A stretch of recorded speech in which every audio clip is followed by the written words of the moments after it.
Hello guys, welcome to current affairs for UPSC PSC IAS. Guys, अगर आप UPSC civil services की तैयारी कर रहे हैं या किसी भी स्टेट सिविल सर्विसेज एग्जामिनेशन की तैयारी कर रहे हैं तो बिल्कुल सही जगह पर आप आए हैं। यहां पर सभी सोर्सेज से न्यूज को कवर किया जाता है, जैसे कि the Hindu, Indian Express, Times of India, Live Mint जैसे जो न्यूज़पेपर्स होते हैं उनकी न्यूज को कवर किया जाता है। पीआईबी की रिपोर्ट्स को डिस्कस करते हैं। राज्यसभा टेलीविजन में जो भी इंपॉर्टेंट डिबेट्स डिस्कशन आती हैं उनको लेक्चर के दौरान कवर किया जाता है। Even EPW, down to earth Yojana जैसी जो मैगजीन्स होती हैं उनके आर्टिकल्स को भी कवर करते हैं। तो आप डेली रेगुलर अगर क्लासेस को अटेंड करेंगे, रिलीजियसली क्लासेस को फॉलो करेंगे तो आपको 100% गारंटी सक्सेस मिलेगी और आपका 100% गारंटी सिलेक्शन होगा। और 100% गारंटी सिलेक्शन का बकायदा प्रूफ दिया जाता है। नीचे डिस्क्रिप्शन पर आपको प्रूफ्स मिल जाएंगे, आप चेक कर सकते हैं कि previous year civil services examination में हमने जो टॉपिक्स कवर कराए थे उन्हीं से रिलेटेड क्वेश्चंस बने हैं।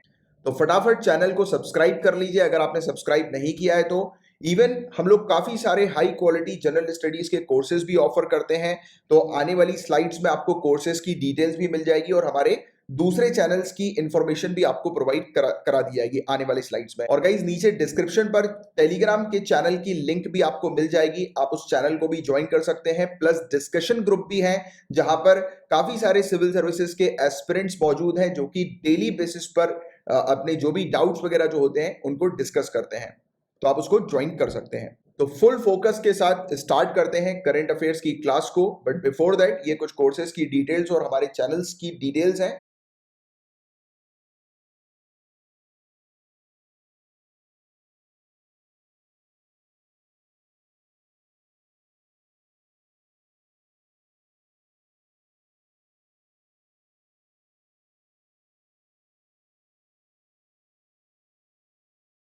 सो गाइज, आज पेपर 1 से रिलेटेड कोई टॉपिक नहीं आया है तो डायरेक्टली हम लोग पेपर 2 के टॉपिक्स को कवर कर रहे हैं।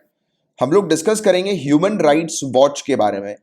तो ह्यूमन राइट्स वॉच का टॉपिक अभी न्यूज में क्यों हम लोग को देखने को मिल रहा है, तो बताया जा रहा है कि रिसेंटली एक अंतरराष्ट्रीय एनजीओ ह्यूमन राइट्स वॉच, इनका कहना है कि इजराइल द्वारा फिलिस्तीनियों और अपनी अरब आबादी पर यहूदी वर्चस्व बनाए रखने के उद्देश्य से रंग भेद यानी कि अपार्थीड संबंधी अपराध किए जा रहे हैं।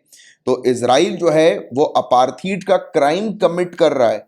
क्यों अपार्थीड का क्राइम कमिट कर रहा है, तो आप जानते हैं कि सदियों पुरानी लड़ाई, सदियों पुरानी जंग हम लोग को इजराइल और पैलेस्टीन्स के बीच में देखने को मिलती है। इजराइल बेसिकली सपोर्ट करता है ज्यूइश को, राइट। ज्यूइश मेजॉरिटी पॉपुलेशन को इजराइल सपोर्ट करता है, ज्यू को सपोर्ट करता है, यहूदियों को सपोर्ट करता है। तो आरोप यह लगाया गया है कि इजराइल जो है वो ज्यूइश को सपोर्ट कर रही है और जो पैलेस्टीनियंस वहां पर रह रहे हैं उस क्षेत्र में और जो उनके अरब पॉपुलेशन जो वहां पर रह रही है तो उनके ऊपर जुर्म ढा रही है इजराइल। यानी कि अपार्थीड का क्राइम उनके ऊपर लगाया गया, रंग भेद का क्राइम उनके ऊपर लगाया गया इजराइल के ऊपर कि एक्सप्लॉइट कर रही है वहां की पैलेस्टीनियन जनता को इजराइल, राइट। तो ये वाला इशू तो हम ऑलरेडी जानते ही हैं कि सदियों पुराना इशू है इजराइल और पैलेस्टीन का, राइट। सदियों पुराना ज्यूइश और पैलेस्टीनियंस के बीच में मुद्दे हम लोग को देखने को मिल रहा है। तो इसी चीज को हाईलाइट किया अभी रिसेंटली ह्यूमन राइट्स वॉच के द्वारा कि इजराइल जो है वो अपार्थीड में इन्वॉल्व है, ये पैलेस्टीनियंस के ऊपर जुर्म ढा रही है। और इन्होंने कुछ पॉइंट्स को मेजर किया, यानी कि कुछ पॉइंट्स के बारे में बात करी जिसपे मूवमेंट रिस्ट्रिक्शन है कि जो पैलेस्टीनियंस हैं उनके मूवमेंट को रिस्ट्रिक्ट किया हुआ है इजराइल ने। लैंड कॉन्फिस्केशन, उनकी भूमि को जब्त किया है। फोर्सिबल पॉपुलेशन ट्रांसफर यानी कि जबरन जनसंख्या स्थानांतरण किया है, यानी कि जानबूझ के जो पैलेस्टीन की पॉपुलेशन है उनको अपने एरिया से जहां पर वो रह रहे हैं वहां से उनको हटाकर दूसरी जगह भेजा गया। डिनायल ऑफ रेसिडेंसी राइट्स, उनको रेसिडेंसी के राइट्स नहीं दिए, यानी कि वहां पर रहने के राइट उनको नहीं प्रोवाइड किए गए। उनके काफी सारे सिविल राइट्स हैं उसको भी सस्पेंड कर दिया। तो ऐसे आरोप जो है वो इजराइल के ऊपर ह्यूमन राइट्स वॉच के द्वारा लगाए गए हैं। और इसकी रिपोर्ट में पाया गया कि जॉर्डन नदी और भूमध्य सागर, जो जॉर्डन रिवर है और जो मेडिटेरेनियन सी जो है, इसके बीच के क्षेत्र पर एकमात्र इजराइल सरकार का नियंत्रण है। तो इजराइल ने जॉर्डन रिवर और मेडिटेरेनियन सी के बीच पर अपना कंट्रोल जो है वो स्टैब्लिश कर दिया है एक सिंगल अथॉरिटी के तौर पर।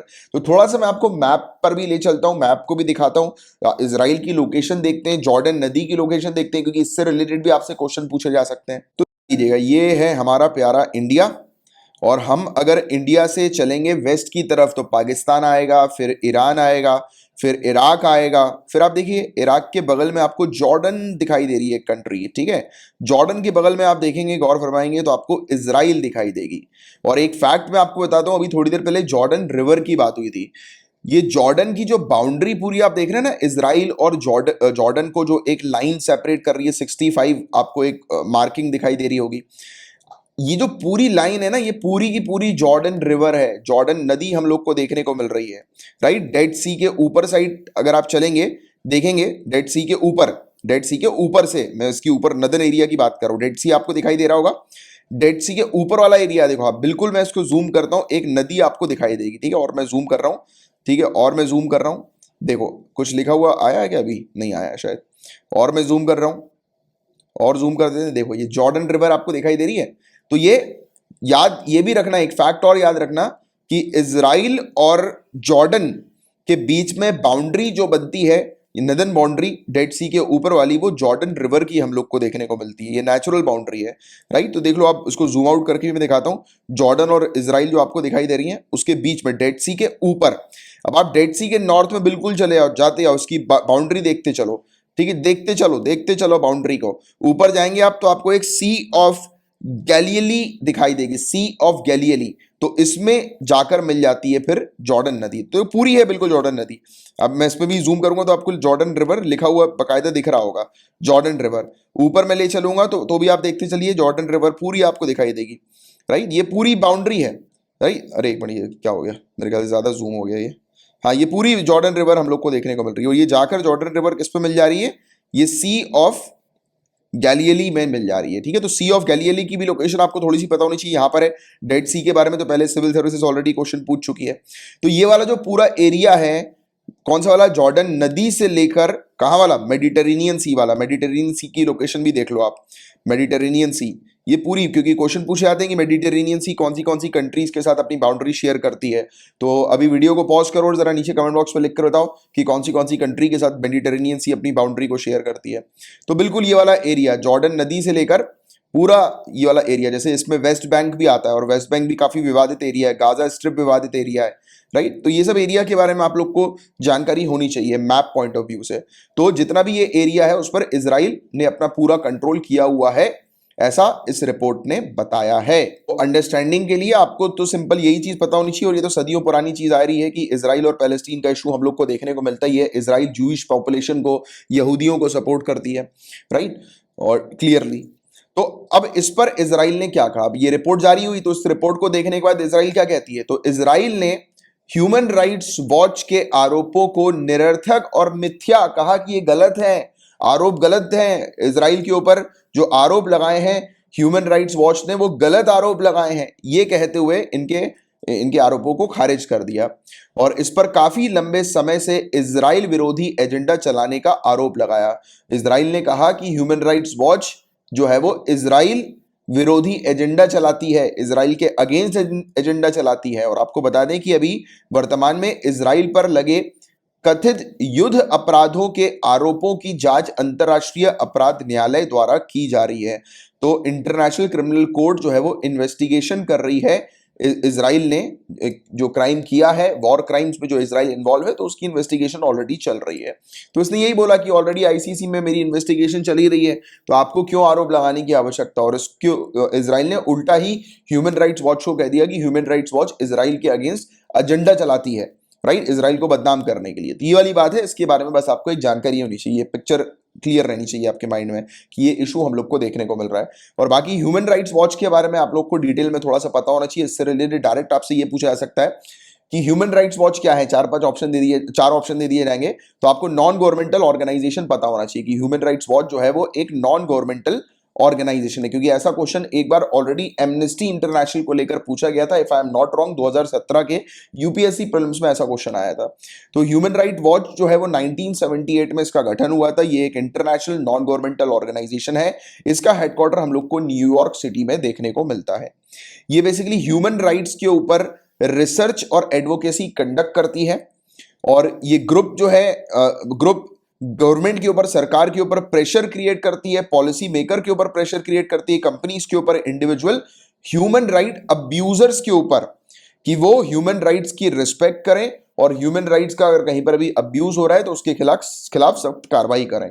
और ये वाला जो ग्रुप है ह्यूमन राइट वॉच ग्रुप, ये काम करता है रेफ्यूजीज के लिए भी, बच्चों के लिए भी, माइग्रेंट्स के लिए भी, और पॉलिटिकल प्रिजनर्स के लिए भी, राइट। यानी कि जो कैदी वगैरह जो होते हैं ना, राजनीतिक कैदी, तो उनके लिए भी ये काम करता है, राइट। तो ये वाली चीज है, इसके बारे में आप लोग को एक अच्छी जानकारी होनी चाहिए थी ह्यूमन राइट्स वॉच के बारे में, और इस पूरे मुद्दे को हम लोगों ने डिस्कस किया काफी अच्छे से।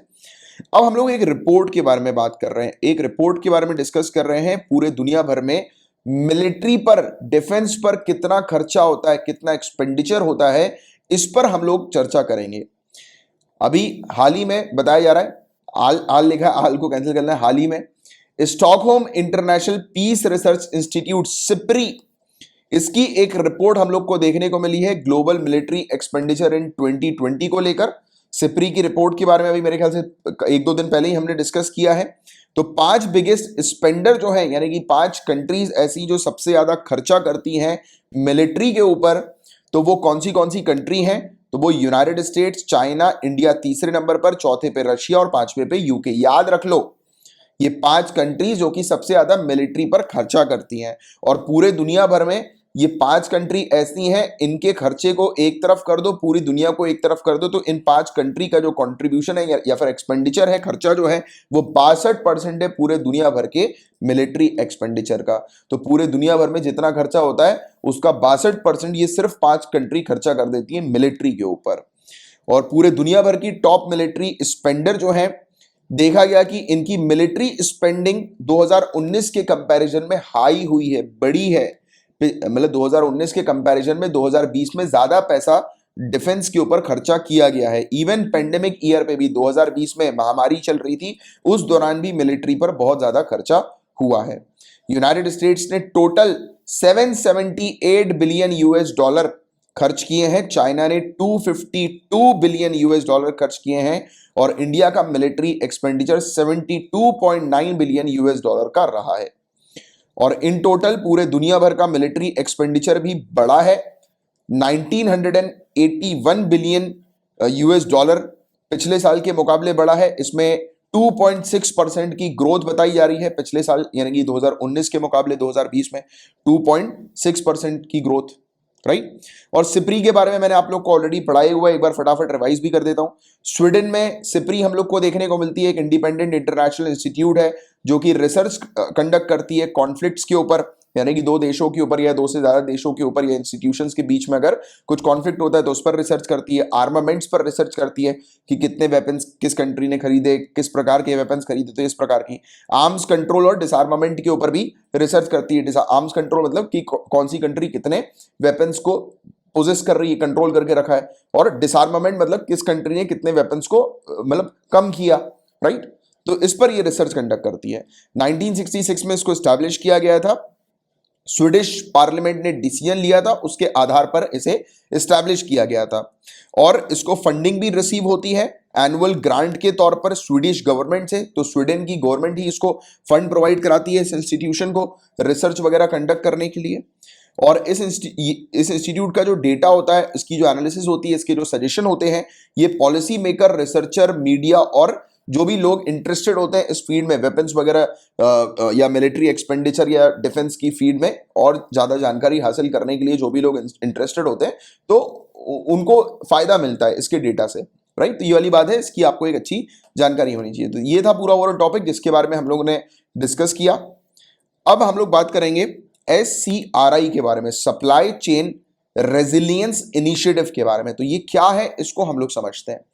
तो बताया जा रहा है कि हाल ही में भारत, इंडिया, जापान और ऑस्ट्रेलिया के व्यापार मंत्रियों द्वारा औपचारिक रूप से आयोजित त्रिपक्षीय मंत्री स्तरीय बैठक में आपूर्ति श्रृंखला बेहतर बनाने संबंधी पहला यानी कि सप्लाई चेन रेजिलियंस इनिशिएटिव पहला औपचारिक इसकी शुरुआत की गई।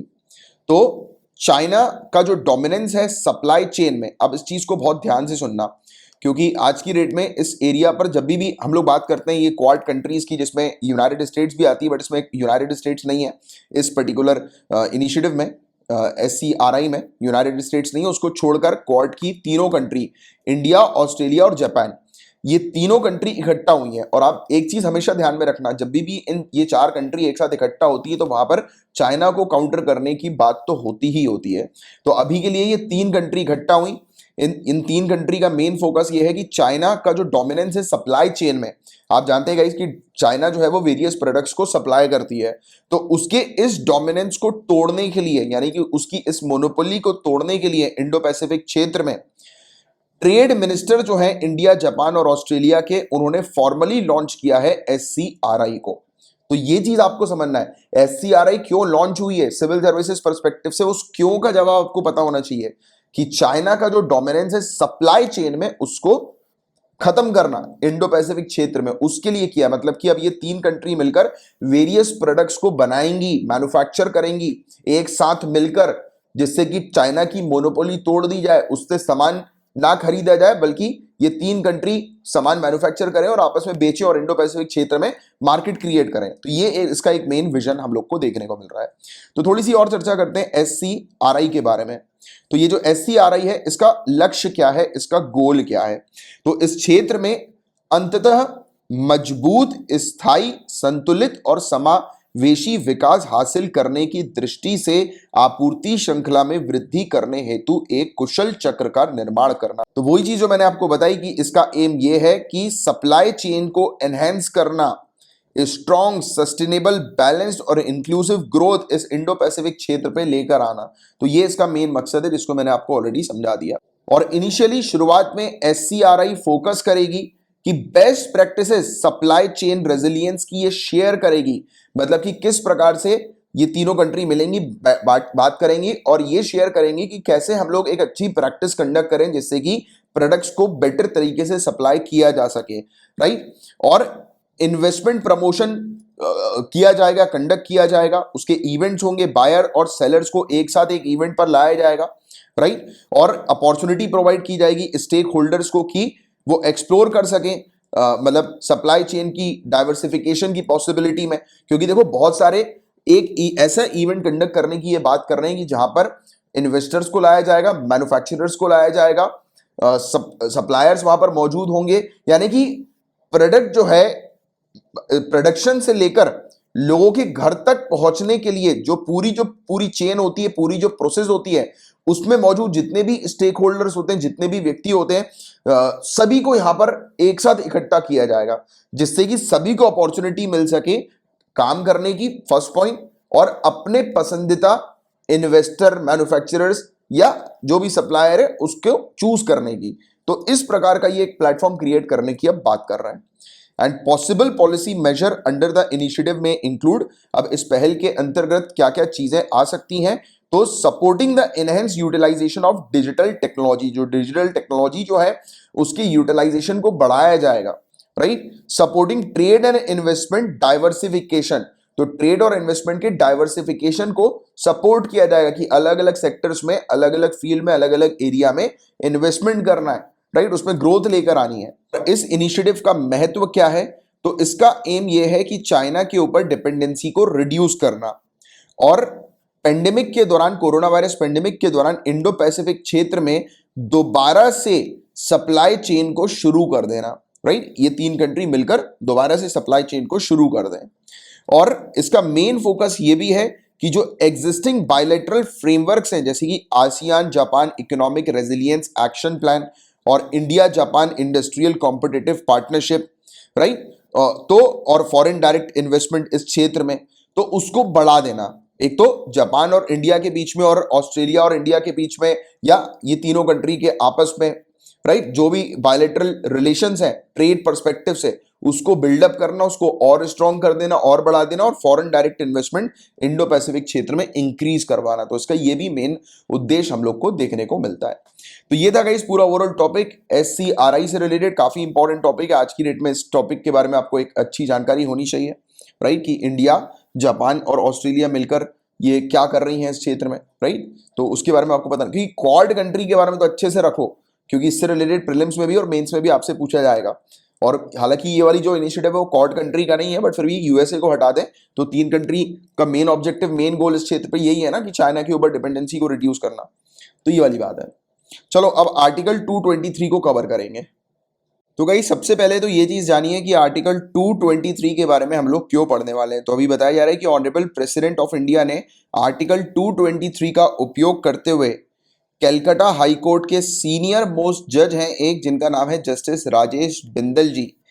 तो इनको कहा है कि अब ये मतलब कलकत्ता के chief justice of high court का जो है वो पद संभालेंगे, उनकी ड्यूटी जो है वो करेंगे, राइट। सीनियर मोस्ट जज जो है कलकत्ता हाई कोर्ट के, तो उनको चीफ जस्टिस हाई कोर्ट का बनाया गया है। वो ड्यूटी जो है वो उनकी सौंपी गई है ऑनरेबल प्रेसिडेंट ऑफ इंडिया ने आर्टिकल 223 का उपयोग करते हुए। तो यही चीज की बात करते हैं कि आर्टिकल 223 जो है वो हमारे इंडियन कॉन्स्टिट्यूशन का ये क्या कहता है।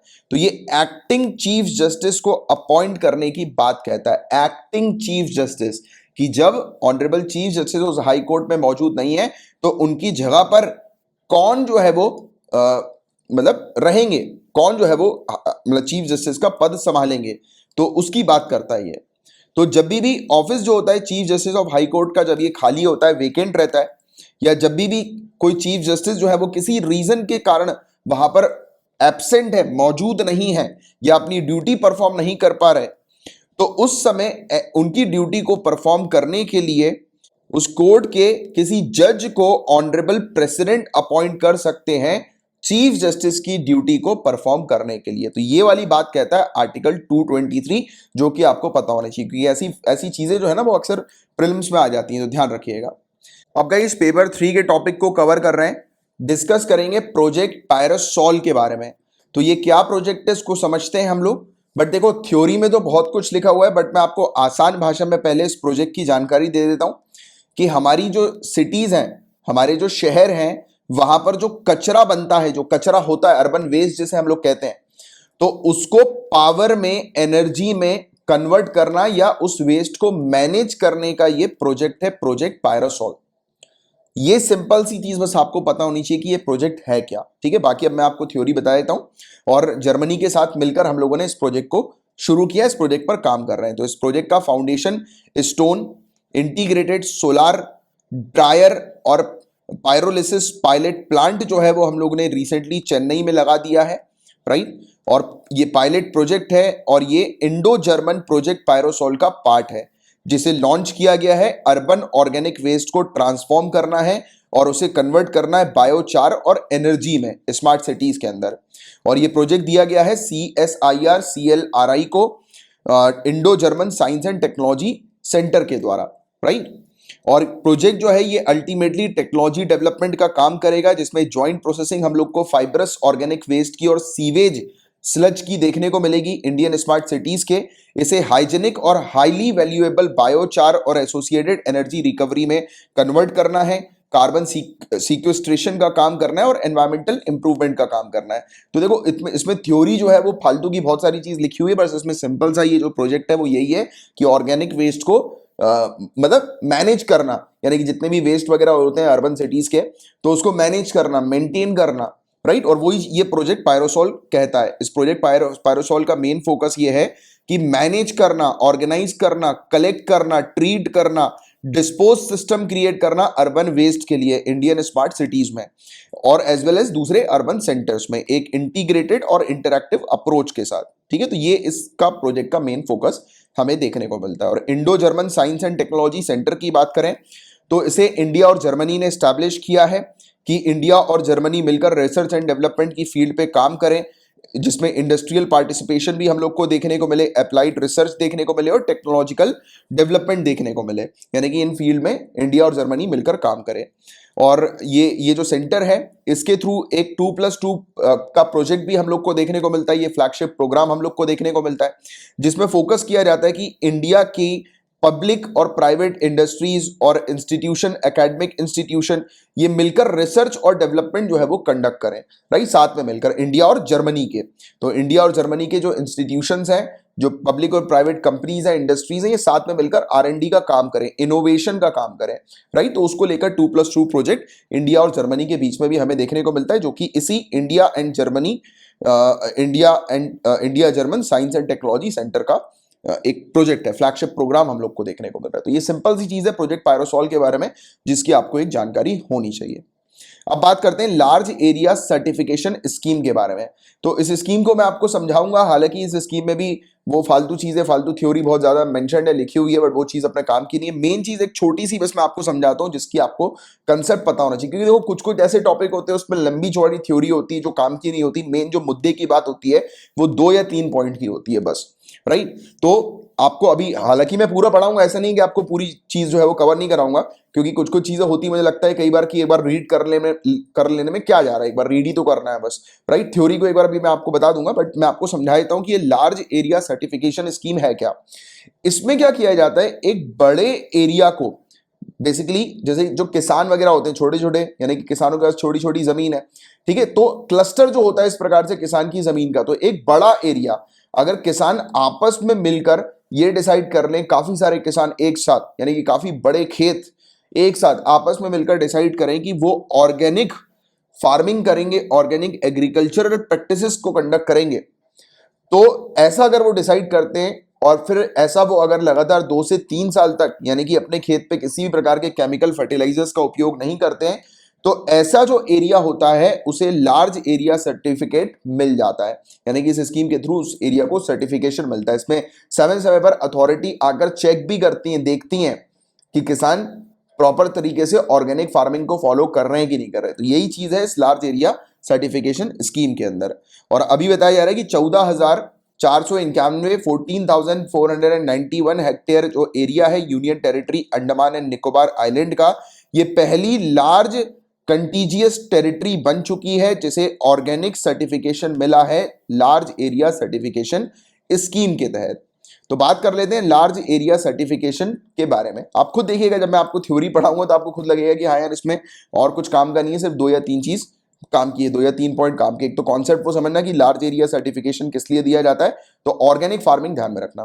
तो देखो, department of agriculture and farmer welfare, इसने एक स्कीम है इसकी, परंपरागत कृषि विकास योजना, उसके थ्रू लॉन्च करी है एक यूनिक क्विक सर्टिफिकेशन प्रोग्राम को, राइट। और पोटेंशियल एरियाज के लिए, यानी कि जिन एरियाज पर ऑर्गेनिक फार्मिंग सही से हो सकती है, उन एरियाज के लिए इन्होंने एक स्कीम इस प्रकार की लेकर आए।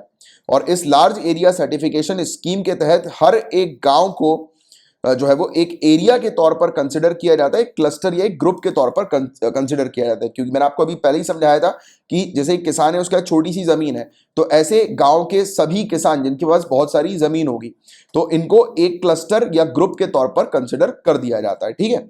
फिर क्या होता है, सभी फार्मर्स उनके फार्म लैंड पर और उनके लाइव स्टॉक पर उन्हें कुछ स्टैंडर्ड रिक्वायरमेंट को फॉलो करना होता है अपने फार्म लैंड के लिए और अपने लाइव स्टॉक को मैनेज करने के लिए। और एक बार वो वेरीफाई हो जाते हैं सर्टिफिकेट के लिए, तो उनको किसी भी प्रकार के कन्वर्जन पीरियड में जाने की आवश्यकता नहीं होती। तो ये चीज अपने काम की नहीं है, राइट। तो सर्टिफिकेशन जो होता है वो रिन्यू भी होता है एनुअल बेसिस पर, हर साल सर्टिफिकेशन दिया जाता है एनुअल वेरिफिकेशन के थ्रू, जो कि एक प्रोसेस होती है जिसमें अधिकारी वगैरह आकर चेक करते हैं कि कहीं किसानों ने किसी स्टैंडर्ड को वॉयलेट तो नहीं किया, स्टैंडर्ड जो उनको प्रोवाइड किए हुए हैं कि कैसे उनको अपनी खेती बाड़ी करनी है ऑर्गेनिक मेथड के थ्रू, तो वैसे ही करी है कि नहीं करी, तो उस चीज को देखा जाता है, ठीक है। तो ये वाली बात होगी। बट इसके बेनिफिट क्या है, तो जब इसके बेनिफिट आप पढ़ोगे तब आपको समझ में आएगा कि ये एक्चुअल में लार्ज एरिया सर्टिफिकेशन स्कीम है क्या, क्योंकि अभी तक थ्योरी में भी क्लियर नहीं है कि ये लार्ज एरिया सर्टिफिकेशन स्कीम होती क्या है। तो देखो, एस्टैब्लिश्ड नॉर्म के अकॉर्डिंग ऑर्गेनिक प्रोडक्शन सिस्टम के, अब देखो ऑर्गेनिक प्रोडक्शन सिस्टम की बात हो रही है, यहां पर ऑर्गेनिक प्रोडक्शन करना है, मतलब कि किसानों को एग्रीकल्चरल प्रैक्टिस में ऑर्गेनिक एग्रीकल्चर का उपयोग करना है, केमिकल फर्टिलाइजर्स का उपयोग नहीं करना है, राइट। और जो भी एरियाज हैं जहां पर केमिकल इनपुट यूसेज उनकी हिस्ट्री का होता है वो चेक किया जाता है, मतलब कि एक एरिया पर उन्होंने पहले पास्ट में कितने केमिकल्स उपयोग किए, राइट। फिर उसके बाद 2 से 3 मिनिमम 2 से 3 साल उनको वेट करना पड़ता है उस एरिया को ऑर्गेनिक क्वालिफाई करवाने में, क्योंकि ऑब्वियस ही बात है कि केमिकल फर्टिलाइजर 1 या 2 दिन में तो जाते नहीं है, उसको मिट्टी से भी जाने में लंबा समय लगता है, उसको रिन्यू होने में लंबा समय लगता है। तो 2 से 3 साल तक अगर कंटिन्यूअसली इस स्कीम के स्टैंडर्ड्स के अकॉर्डिंग अगर प्रैक्टिस करते हैं, किसान अपनी एग्रीकल्चरल प्रैक्टिस कंडक्ट करते हैं, तो उसके बाद उनकी जमीन जो होती है वो ऑर्गेनिक लैंड के तौर पर क्वालिफाई हो जाती है।